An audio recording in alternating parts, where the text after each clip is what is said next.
तो फिल्म की शुरुआत में हम एक कपल से मिलते हैं, सारा और जॉन। जॉन हर वक्त अपने काम में मसरूफ रहा करता था, जबकि सारा इस टाइम प्रेग्नेंट थी। एक दिन तबीयत ज्यादा खराब होने पर वो जॉन को कॉल करती है, लेकिन जॉन उसकी एक भी कॉल नहीं उठाता। और वापस आने पर उसे सबसे ज्यादा शॉकिंग न्यूज ये पता चली कि उनका बेटा मर चुका था। उस दिन के बाद से सारा और भी ज्यादा परेशान रहने लगी, दुखी रहने लगी। सारा अब घर से बाहर भी नहीं निकलती थी। दोबारा जिंदगी की तरफ लाने के लिए जॉन ने एक नया फैसला किया। उसने डिसाइड किया कि वो लोग घर चेंज कर लेंगे, जिससे सारा का ध्यान बढ़ जाएगा। ये आइडिया सारा को भी कुछ ज्यादा बुरा नहीं लगा था। ये लोग अब ऑनलाइन घर ढूंढने लगे और काफी जगहों पर तो जाकर उन्होंने खुद भी घर देखे, लेकिन 1-2 महीने तक इन्हें कोई घर नहीं मिला। और अब इन्हें अपना आइडिया फसूल लगने लगा था। ये अपने आइडिया को ड्रॉप ही करने वाले थे, लेकिन तब एक लेडी ने उसे अपने फ्रेंड के बारे में बताया, जिसका एक मेंशन था और वो उस मेंशन को बेचना चाहता था। जॉन और सारा उसके बताए एड्रेस पर चले गए। ये घर एक इंतहाई सुनसान इलाके में था। पहले तो ये घर देखकर उन्हें अजीब सी फीलिंग आई, जैसे ये घर हॉन्टेड हो, लेकिन अंदर जाने पर उनके होश ही उड़ गए। ये कोई घर नहीं था, ये एक मेंशन था, एक महल था खूबसूरत सा। घर आने पर उन्हें यहाँ का ऑनर एमी मिला, जो उन्हें इस घर का विजिट करवाने लगा। ये कहते हुए उसने बताया कि ये घर 1980 में बना था और लगभग 20 साल लग गए इसकी रेनोवेशन करते हुए। और यहाँ की हर चीज इस बात का मुंह बोलता सबूत भी थी। सारा को ये घर अपने ख्वाबों के घर जैसा लग रहा था। हर चीज थी यहाँ पर। इन लोगों की बातें चलती रही और एमी ने इन लोगों के लिए लंच भी बनाया। लंच करते हुए उसने पूछा कि आप लोग इतनी वीरान जगह पर घर क्यों लेना चाहते हैं। तब सारा ने जवाब दिया, हमारी लाइफ में बहुत मुश्किलें आ चुकी हैं और अब बस हम एक नई जिंदगी स्टार्ट करना चाहते हैं, एक सुनसान जगह पर। ये सुनकर एमी ने उन्हें कहा, अच्छी बात है, आप लोग 1-2 दिन इस घर में ठहर कर देखें। इसकी डील के बारे में हम बाद में बात करेंगे। ये सुनकर उन लोगों को और भी ज्यादा एक्साइटमेंट हो गई और उन लोगों ने इस घर में ठहरने का फैसला किया। एमी ने इस घर में रहने के लिए बस उन्हें एक ही इंस्ट्रक्शन दी थी कि आप लोग जब तक यहाँ पर हैं, आप लोगों को बेसमेंट का दरवाजा बिल्कुल नहीं खोलना। रात इन्होंने इधर ही स्टे किया और सुबह जब ये लोग एमी को बाय करने के लिए बाहर निकले तो इन्होंने देखा कि घर में एमी था ही नहीं। इन्हें बस एमी का एक लेटर मिला, जिसमें लिखा था कि एमी उन्हें ये घर गिफ्ट दे रहा है। ये बात सुनकर वो दोनों ही हैरान हो गए। ऐसे कैसे कोई अपना घर उन्हें गिफ्ट में दे सकता था। वो तो एमी के लिए बिल्कुल अनजान थे। एमी ने अपने खत में एक ही शर्त लिखी थी कि बस बेसमेंट का दरवाजा किसी सूरत नहीं खोलना। जॉन को किसी भी बात पे यकीन नहीं हो रहा था। उसे लगने लगा था कि या तो ये सब उसके साथ मजाक हो रहा है या फिर उस बेसमेंट के दरवाजे के पीछे कोई बहुत बड़ा राज छुपा है, जिसके चलते वो लोग भी फंस सकते हैं। अब ये लोग यही बातें कर रहे थे कि यहाँ पर एमी की वो दोस्त आ गई, जिन्होंने इन दोनों को एमी के बारे में बताया था। वो इस घर के प्रॉपर्टी के पेपर्स लेकर आई थी, जिसे देखकर ये दोनों शॉक हो गए। जॉन अभी भी इस घर को लेने के हक में नहीं था, लेकिन तब सारा ने उसे समझाया, देखो जॉन, इस घर में सब कुछ है, हम कोई भी नया घर लेते हैं, उसे रेनोवेट करने में बहुत खर्चा आ जाएगा और यहाँ हमें कोई खर्चा नहीं करना पड़ रहा, तो क्या प्रॉब्लम है इसमें। अब सारा की बात मानते हुए जॉन इस घर को रखने का फैसला कर लेता है। ये लोग इस घर में शिफ्ट भी हो गए। खुशी खुशी कुछ दिन इन्होंने इस घर में गुजारे और फिर इस घर में एक वेलकम पार्टी रखी। इस पार्टी में लीसा भी आई थी और हमें पता चला कि लीसा जॉन की एक्स गर्लफ्रेंड थी। जॉन का लीसा के साथ शादी के बाद भी अफेयर था, लेकिन जब जॉन का बेटा मरा उसके बाद से उसने लीसा से कोई ताल्लुक नहीं रखा और अब उसे अचानक इस पार्टी में देखकर वो घबरा गया था। जॉन को डर लगने लगा था कि कहीं उसकी वाइफ को लीसा के बारे में पता न चल जाए। वो लीसा को अकेले में ले जाकर पूछता है, आखिर क्या मकसद है तुम्हारा यहाँ आने का। लीसा ने जवाब दिया, मेरा कोई मकसद नहीं, मुझे बस मेरे एक फ्रेंड ने यहाँ इनवाइट किया है। इससे पहले कि वो लीसा से कुछ और कहता, जॉन को बाहर से सारा की आवाज आती है। उसकी आवाज घबराई हुई लग रही थी।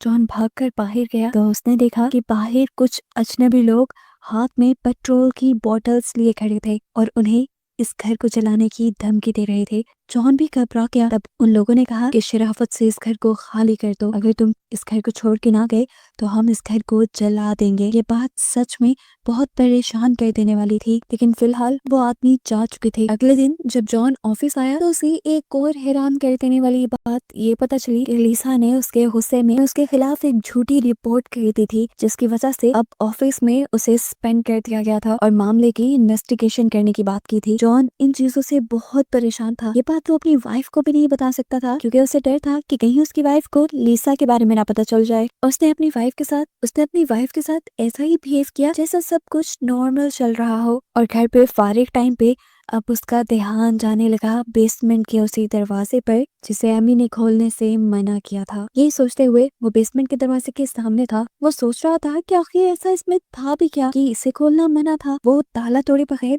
इसे खोलने की ट्राई करता है एक रॉड के जरिए, लेकिन जब दरवाजा नहीं खुला तो उसने डिसाइड किया कि वो इस घर का डिजाइन देखेगा, जिससे उसे पता चल जाएगा कि आखिर इस बेसमेंट के अंदर है क्या। अब वो इस घर का डिजाइन लेने के लिए उस कंपनी में गया जिसने इस घर का डिजाइन बनाया था। वहाँ का एम्प्लॉय जॉन को बताता है कि यहाँ पर रहने वाले पहले लोगों ने भी इस जगह का डिजाइन काफी मर्तबाम से मांगा है, लेकिन आपके अलावा कोई भी इस डिजाइन को लेने के लिए यहाँ नहीं आया। ये बात अजीब परेशान कर देने वाली थी। इस आदमी ने जॉन को ये भी बताया कि एमी आज से 20 साल पहले यहाँ रहा करता था, लेकिन फिर बिना किसी वजह के उसकी वाइफ उसकी बेटी को लेकर उसे छोड़कर चली गई, जिसकी वजह कोई नहीं जानता। अब तो जॉन की क्यूरियोसिटी बढ़ गई थी। उसे लगने लगा था कि हो सकता है एमी की फैमिली का राज उस बेसमेंट में छुपा हो। बेसमेंट को खोलकर उसके बारे में जानने के लिए वो और भी ज्यादा एक्साइटेड हो गया। घर आकर उसने ये सारा डिजाइन देखा जो लगभग नॉर्मल ही था। उसने अब बेसमेंट का ताला खोल लिया था। अंदर जाने पर पहले तो उसे सब नॉर्मल लगा, लेकिन फिर उसे फ्लोर के नीचे एक तय खाने के होने का पता चला। उसने अभी फ्लोर की वुड्स उतारी ही थी कि उसे सारा के घर आने का पता चल गया। फौरन भागकर उसने ये बेसमेंट लॉक की और अपने घर आकर नॉर्मल कामों में लग गया ताकि सारा को खबर ना हो वो बेसमेंट में गया था। इसी रात जॉन को लीसा की कॉल आई। लीसा उसे किसी तरह की धमकी दे रही थी, उससे मिलने को कह रही थी। जॉन ने भी अगले दिन उससे मिलने का फैसला किया और उससे रिक्वेस्ट की कि ऑफिस में उसने जो भी बात कही थी वो गलत फहमी वो दूर कर दे। लेकिन ये सुनकर लीसा को और भी ज्यादा गुस्सा आ गया, क्योंकि जॉन उससे अपने मतलब के लिए मिलने के लिए आया था और अब उसने बदला लेने की ठान ली। उसने फैसला कर लिया कि वो जॉन की वाइफ सारा को सब सच बता दी गई कि जॉन ने उसे धोखा दिया था। अगले दिन हम सारा को घर पर देखते हैं जहाँ आज उसकी तबीयत काफी खराब है। उसे शक हो रहा था कि शायद वो प्रेग्नेंट है और ये उसका शक यकीन में भी बदल गया। बहुत बहुत ज्यादा खुश थी। वही बात फौरन जॉन को बताना चाहती थी।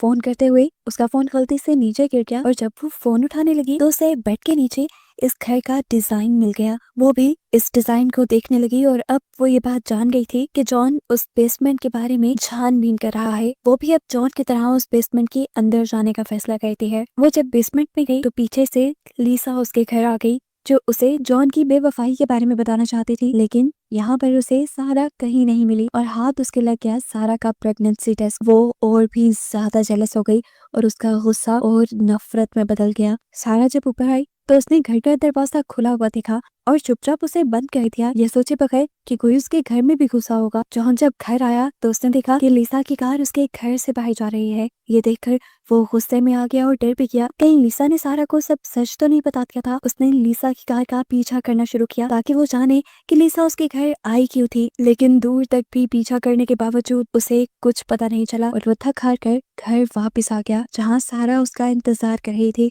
उससे पूछने के लिए कि आखिर उसने बेसमेंट का दरवाजा क्यों खोला था। जॉन ने बहाना बनाया कि नहीं ऐसा कुछ भी नहीं है वहाँ पे, बस मैंने उसे खोला तो था लेकिन मुझे कुछ मिला नहीं। जॉन ने वहाँ पे सारा को उस तहखाने के बारे में नहीं बताया था जो उसे फ्लोर के नीचे नजर आ रहा था। शुक्र था कि जॉन ने उसे पहले ही सील कर दिया था। यहाँ पे अब सारा ने उसे एक गुड न्यूज भी थी कि वो लोग दोबारा से पेरेंट्स बनने वाले थे और ये सुनकर तो जॉन की जान में जान आई। वो बहुत ज्यादा खुश हो चुका था। अब शायद उसके पहले बेटे का गम भी कम होने वाला था। ये खबर सुनते ही जॉन को ऑफिस से भी ये खुशखबरी मिल जाती है। लीसा ने उसके ऊपर जो इल्जाम लगाया था वो सारा खत्म होने लगा था, क्योंकि इन्वेस्टिगेशन के दौरान जॉन किसी भी चीज में गलत नहीं पाया गया। इस खबर के बाद जॉन काफी ज्यादा रिलैक्स हो गया था। लाइफ उसकी दोबारा रूटीन पे चलने लगी थी। अब उनकी फैमिली में एक नया मेंबर भी आने वाला था। जॉन ने उसके लिए अपने घर में एक रूम सेट करने का फैसला किया और जब वो लोग रूम सेट कर रहे थे तो तब एक सीनरी के पीछे से जॉन को वॉल के अंदर एक होल दिखाई दिया। इस होल के अंदर एक बुलेट फंसी हुई थी जो एमी की पुरानी कलेक्शन का हिस्सा थी। एमी ये कलेक्शन उसे दिखा कर गया था और ये देखकर वो समझ गया कि जरूर एमी ने अपनी फैमिली का मर्डर किया होगा और जरूर उनकी लाशें अपने तय खाने में छुपाती होंगी, इसलिए वो उस तय खाने को ना खोलने की बात करता है। ये बात उसने सारा से भी डिस्कस की। अभी वो लोग यही बातें कर रहे थे कि अचानक दरवाजे पे नॉक हुई। बाहर पुलिस ऑफिसर्स आए थे, वो भी एक दहला देने वाली न्यूज लेकर। लीसा का मर्डर हो गया था जिसकी गाड़ी जंगल से मिली थी। पुलिस जॉन से इन्वेस्टिगेशन करने के लिए आई थी क्योंकि जॉन की अफेयर और लीसा के उस पर लगाए इल्जाम की कहानियां बहुत ज्यादा मशहूर हो गई थी और सबको लगता था कि लीसा के लगाए इल्जाम की वजह से जॉन ने बदला लेने के लिए लिसा को मार दिया होगा। इन्वेस्टिगेशन के दौरान जॉन कुछ भी बोल सकता था, लेकिन सारा ने उसका साथ दिया और पहले ही पुलिस से झूठ बोल दिया कि उस दिन जॉन पूरा दिन घर पे ही था। ऐसे इन्वेस्टिगेशन का कोई सवाल ही पैदा नहीं होता था, इसीलिए पुलिस बिना इन्वेस्टिगेशन किए चली गई। पुलिस के जाने के बाद सारा बहुत ज्यादा गुस्से में थी, क्योंकि यहाँ पुलिस ने जॉन और लिसा के अफेयर के बारे में तो बता दिया था। जॉन यहाँ पे अपने आप को डिफेंड करने की कोशिश कर रहा था। वो सारा को ये बात बताना चाहता था कि उसने ये अफेयर कब से खत्म कर दिया, लेकिन सारा उसे खामोश करवा देते हैं और कहते हैं मैं इस सब के बारे में तब से जानती हूँ जब से उस लड़की की वजह से मेरे बेटे की मौत हुई। मैं तुम्हें कॉल करती रही, मैं उस टाइम भी जानती थी कि तुम उस लड़की के ही साथ हो। मैंने ये सब इसलिए बर्दाश्त किया क्योंकि मैं अपनी फैमिली को ठीक रखना चाहती थी, लेकिन अब सारा और जॉन के साथ नहीं रहना चाहती थी, क्योंकि सारा को लगता था, क्योंकि सारा को भी जॉन पर शक था। वो कहते हैं मैं अपने बच्चे को ऐसे बाप के साथ बड़ा होने नहीं दे सकती जिसके ऊपर एक मर्डर का इल्जाम है। ये सुनकर जॉन उसे यकीन दिलाता है, सुनो मेरी बात सारा, मैंने उसके साथ कुछ भी नहीं किया, यकीन मानो मेरा। सारा तो यहाँ से चली गई, लेकिन अब जॉन उसकी बातों में ही खो गया था। इतनी ज्यादा प्रॉब्लम्स उसकी लाइफ में आ गई थी, उसे एहसास में नहीं हुआ था। सोचो ही सोचो में उसके दिमाग में एक बात आई कि जब से वो इस घर में आए हैं तब से उसकी लाइफ की प्रॉब्लम्स और भी ज्यादा बढ़ गई हैं, और हो भी सकता है इसके पीछे बेसमेंट में छुपा कोई राज हो। यही सोचते हुए अब वो डिजाइनर के बताए हुए उस आदमी के घर जाता है जिसे पहले एमी ने ये घर दिया था, जिसने भी इस जगह का डिजाइन डिजाइनर से मांगा था। उसके घर जाने पर जॉन हैरान रह गया। ये वही आदमी था जो पार्टी वाले दिन जॉन को इस घर को छोड़ जाने की धमकी देकर गया था। नहीं तो उसने ये भी कहा था कि वो इस घर को जला डालेगा। इस आदमी ने जॉन को बड़े अच्छे से अपने घर में वेलकम किया और वो लोग उसी घर के बारे में बात करने लगे। उस लड़के ने बताया, पहले पहले तो मुझे भी बहुत खुशी हुई कि मुझे फ्री में इतना लग्जरी घर रहने को मिल रहा है, लेकिन जैसे जैसे वक्त गुजरता गया मुझे पता चलता गया ये घर तो बस एक प्रॉब्लम है। इसकी वजह से मेरी लाइफ बहुत ज्यादा बिगड़ती चली गई। मैं शराब की लत में लग गया और मेरी फैमिली मुझे छोड़ गई, और तब मुझे एहसास हुआ कि इस घर में ही कोई शराब, कोई कर्ज है। जॉन यहाँ अब जानना चाहता था कि आखिर उस बेसमेंट में ऐसा था क्या जिसकी वजह से ये शराब था उस घर पर। वो इसके बारे में बात करना चाहता था, लेकिन उस आदमी ने जॉन को कुछ नहीं बताया और बोला कि बस एक बात याद रखना, उस बेसमेंट का दरवाजा कभी मत खोलना। अब जब इस आदमी से भी उसे कोई ठोस जवाब नहीं मिला तो उसने घर जाकर खुद उस बेसमेंट के ताले को तोड़कर उस तहखाने में जाने का फैसला किया, और ये देखते हुए सारा उसे फौरन मना करने के लिए आई। जॉन अब उसकी एक बात नहीं मान रहा था। अब मजबूरन सारा को एक बड़े से डंडे से जॉन के ऊपर हमला करना पड़ा, जिससे जॉन बेहोश हो गया। सारा उसे अपने घर ले आई। जॉन को जब होश आया तो सुबह भी हो चुकी थी। उसके होश में आते ही सारा यहाँ पे एक बहुत बड़ा सच रिवील करती है कि लीजा के मर्डर के पीछे जॉन नहीं बल्कि सारा खुद थी। उसने जॉन को बताया कि मैं भी इस बेसमेंट का दरवाजा खोलने गई थी, लेकिन अंदर मुझे बेसमेंट में कुछ नहीं मिला, और जब मैं घर वापस आई तो लीजा सेकंड फ्लोर पे थी। उसके हाथ में मेरा प्रेगनेंसी टेस्ट था और वो घर को देख रही थी। उसने मुझे कहा कि ये घर तुम्हारा नहीं मेरा होना चाहिए, तुम्हारा इस घर पर कोई हक नहीं क्योंकि जॉन ही तुम्हारा नहीं है। ये सुनकर मुझे गुस्सा आ गया और बस मैंने बंदूक उठाकर उसके ऊपर गोलियां चला दी। हालांकि लिसा को उस टाइम बहुत ज्यादा चोट नहीं आई थी, उसकी जान बच सकती थी, लेकिन गोलियां चलाने की वजह से मैं डर गई थी। मुझे डर था कि कहीं पुलिस मेरे पीछे न पड़ जाए, मुझे सजा न हो जाए, इसीलिए सब छुपाने के लिए मैंने लिसा का गला दबाकर उसे मार डाला। यानी वो बुलेट जो जॉन को वॉल पर मिली थी वो सारा ने खुद चलाई थी। अब वो जॉन से कहते हैं तुम वादा करो मुझसे कि ये बेसमेंट कभी नहीं खोलोगे। तब जॉन ने सवाल किया क्यों आखिर? तो सारा बताती है कि लिसा को मारने के बाद मैंने लिसा को एक पॉलीथीन शीट में लपेट कर उस बेसमेंट में फेंक दिया, और फिर उसकी कार लेकर मैं एक नदी के किनारे चली गई। वहां पर मैंने उसका फोन भी नदी में फेंक दिया और सारे सुराग मिटा दिए। सारा ने बताया कि मैंने तो अपने कपड़े भी वो जला दिए थे जिस पर लिसा का खून लगा था, लेकिन फिर तुमने वो बुलेट देख ली दीवार पर और मुझे मेरा फंसता हुआ दिखाई दिया। लेकिन उसी टाइम घर पर पुलिस आ गई और तुम्हें बचाने का मकसद मेरा यही था कि कहीं पुलिस इन्वेस्टिगेशन करते हुए मेरे तक ना पहुंच जाए। सारा ये सब बातें इतने आराम से बता रही थी जैसे कोई पार्टी का वाकया हो, मर्डर का नहीं। यहाँ जॉन उससे कहता है अच्छा सुनो, परेशान नहीं हो, मैं तुम्हारे लिए कोई लॉयर हायर करता हूँ। और ये सुनकर सारा हंस पड़ती है और उसे कहती है मुझे कोई डर नहीं है, मैं तो लिसा को जानती तक नहीं हूँ। सारे सबूत तुम्हारे खिलाफ है, अगर कोई मेरे तक पहुंचा तो इस मर्डर का इल्जाम तुम पर ही जाएगा और तुम मारे जाओगे। इसलिए बेहतर यही है कि तुम भी चुप रहो और मैं भी चुप रहूंगी, और हम उस बेसमेंट के दरवाजे के बारे में किसी को नहीं बताएंगे और यही बात सबको कहेंगे। इस बेसमेंट का दरवाजा खोलने से हमें एमी ने मना किया है। सारा से डर लगने लगा था। वो वाकई बहुत ज्यादा ज़हीन थी, वो किसी भी मामले को बड़े आराम से हैंडल कर लिया करती थी। जॉन ये बात तो जानता था कि सारा अभी भी उसे फंसाना नहीं चाहती, लेकिन हाँ उसके साथ एक फैमिली कंटिन्यू करना चाहती है।